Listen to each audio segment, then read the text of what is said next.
ថ្ងៃនេះមានគូថ្នាក់រាចរនៅភូមិស្វាយជីថ្មីសង្កាត់កូរកាខណ្ឌព្រែកភ្នៅនិយាយថាភូមិនឹងមួយខ្ញុំរស់នៅផ្លូវនឹងលើហ្នឹងក្មេងៗសៀវងាកឡើងត្រឹមម៉ោង4ដល់ភ្លឺហ្មងជួនណាខ្លះដេញកាប់គ្នាបហមម៉ូតូឆ្វេងឆ្វាយអញ្ចឹងស្នើសុំដល់ខណ្ឌដល់បងប៉ូលីសជួយអន្តរាគមញឹកញាប់ផងព្រោះថាភូមិនេះបើណាបើអញ្ចឹងអ្នកភូមិវាក់រស់នៅ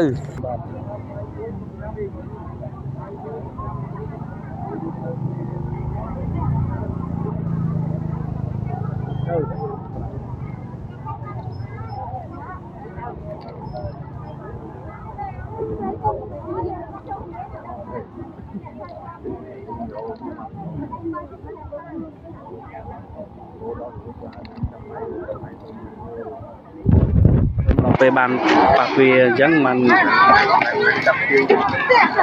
បាទចឹងសំណុំពោជួយមើលភូមិនឹងមួយផង